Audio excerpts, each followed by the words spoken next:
Mempraktekkan hal yang benar dalam konteks kehidupan sehari-hari memang tidaklah sesederhana mengucapkannya. Kita akan sering menghadapi adanya dilema dari berbagai keputusan yang harus kita buat. Seringkali kita diperhadapkan pada suatu kenyataan di mana prinsip kebenaran yang sudah kita dengar diajarkan oleh papa rohani atau di gereja lokal kita seperti bertentangan dengan situasi sehari-hari yang kita jumpai. Kita seperti diperhadapkan pada banyak persimpangan jalan, di mana keputusan kita jadi sangat menentukan untuk langkah hidup kita yang selanjutnya.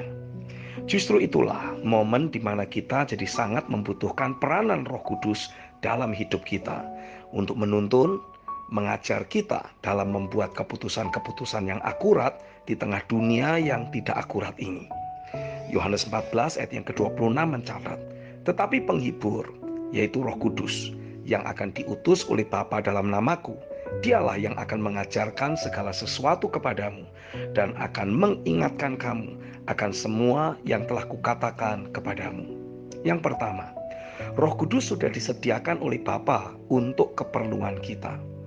Jauh hari sebelum kita mulai menyadari adanya kebutuhan dalam kehidupan sehari-hari kita, Bapa sudah mengirim atau menyediakan Roh Kudus untuk menolong kita menghadapi kepelikan hidup ini.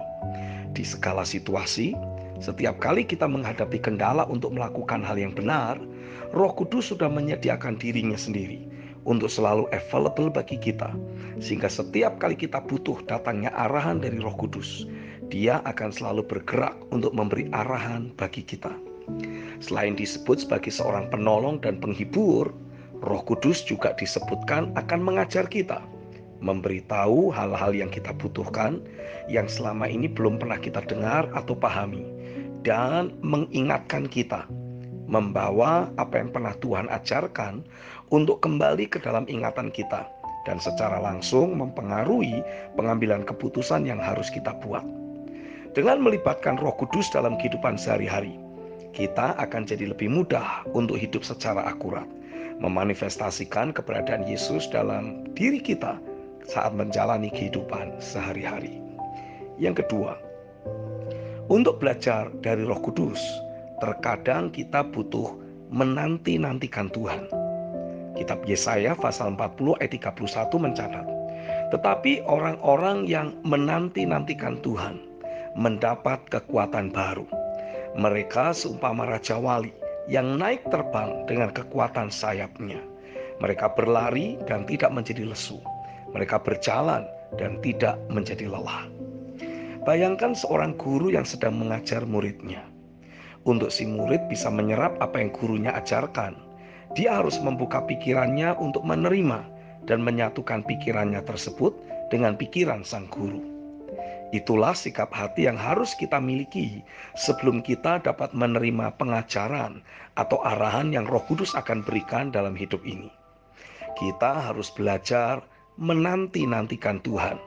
Diambil dari kata Ibrani hafah yang dapat diartikan diikat menjadi satu. Kita butuh memiliki sikap hati yang terbuka untuk disatukan dengan keberadaannya. Di saat kita membuka diri untuk disatukan dengan pikiran Kristus, disatukan dengan keberadaannya, kita akan diperbaharui, diubahkan menjadi pribadi yang lebih baik atau unggul, sehingga diberi kemampuan untuk selalu mengambil keputusan secara akurat di segala keadaan. Alkitab bahkan menegaskan, kita akan naik terbang seperti Raja Wali. Kita akan dibawa melampaui segala bentuk hambatan lahiriah atau batasan-batasan manusiawi lainnya. Belajarlah untuk meluangkan waktu guna berkata-kata dengan lembut dalam bahasa roh sambil merenungkan firman-Nya. Kita sedang menanti-nantikan Tuhan. Dan alamilah bagaimana keilahiannya akan mulai mengambil alih hidupmu dan membawamu melampaui segala bentuk hambatan atau halangan yang selama ini menjadi gangguan untuk engkau hidup secara akurat atau memanifestasikan keberadaan Kristus dalam kehidupan sehari-harimu. Amin.